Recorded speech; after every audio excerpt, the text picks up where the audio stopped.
Hello दोस्तों, आपका फिर से स्वागत है हमारे YouTube channel crime and criminal में।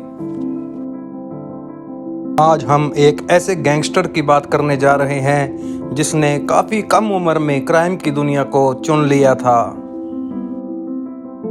देखा जाए तो पंजाब में गैंगस्टर्स की कमी नहीं है, लेकिन यह एक ऐसा नाम है जो हमेशा सुर्खियों में रहा है। जी हाँ, हम बात करने जा रहे हैं सुक्खा कालों की। सुक्खा कालों का पूरा नाम सुखबीर सिंह कालवा है। उसने अपना नाम अपने गांव के नाम पर रखा था। यह करतारपुर के कालवा गांव में रहता था और इसका पूरा बचपन इसी गांव में बीता था। इसके पिता का नाम सुरदर्शन सिंह और माता का नाम हरजिंदर कौर था। ये दोनों NRI थे। इस पर 45 से ज़्यादा मामले दर्ज हैं। 2 हत्या, 8 हत्या करने का प्रयास और 7 लूट के मामले दर्ज हैं। 21 जनवरी 2015 की शाम को 27 साल के कुख्यात बदमाश सुक्खा कालों का खून हो जाता है।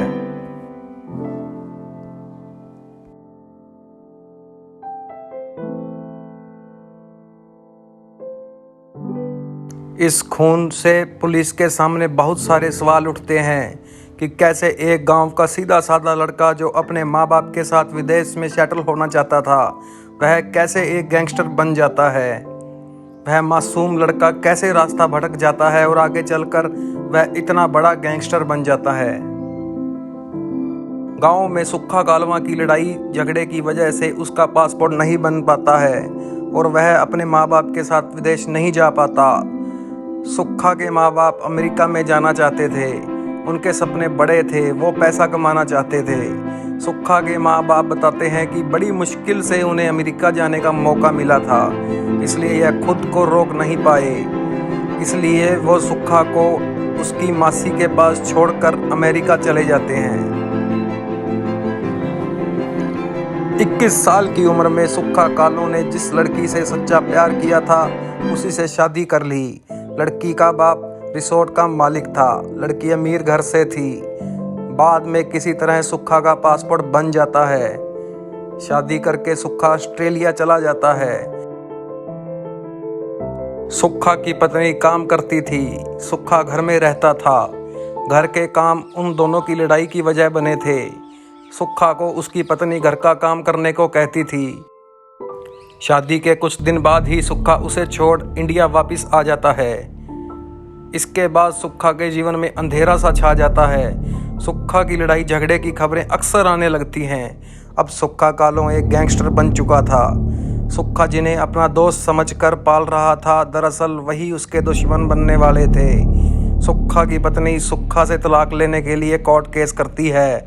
बाद में दोनों के राजीनामे से उनका तलाक हो जाता है। सुक्खा अब जालंधर शहर में रहने लगा था। यहीं से सुक्खा गैंगस्टर का जन्म हुआ।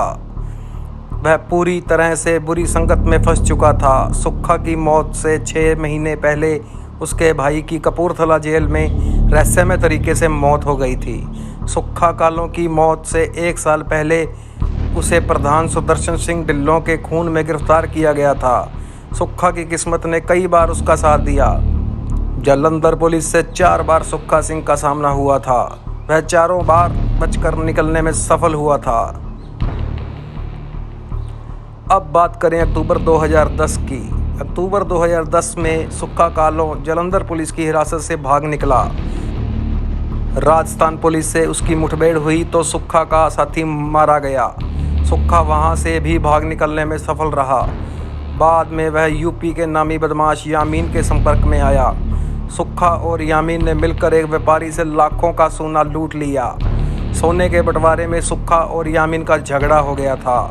यामीन ने सुक्खा का गला रेत कर उसे यमुना में फेंक दिया था, मगर इस बार भी सुक्खा बच निकला था।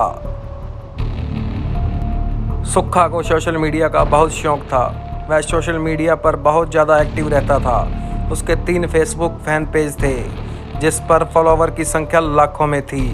सुक्खा जेल में रहने के दौरान भी इन पेजों को अपडेट किया करता था। सुक्खा जब बंदूक के साथ फ़ोटो इन पेजों पर शेयर करता था, उसे बहुत लाइक और शेयर मिलते थे। सुक्खा हमेशा इन पेजों को अपडेट किया करता था।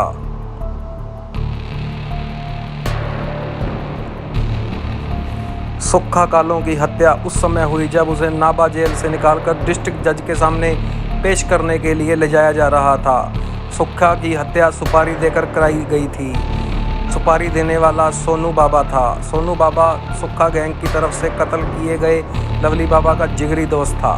हिरासत में लिए गए सोनू बाबा ने माना कि सुक्खा के हत्या की साजिश उसी ने ही रची थी। इसमें सुक्खा के जानी दुश्मन प्रेमा लोरिया उर्फ प्रेम सिंह और हरजिंदर सिंह उर्फ विक्की गौंडर भी शामिल थे।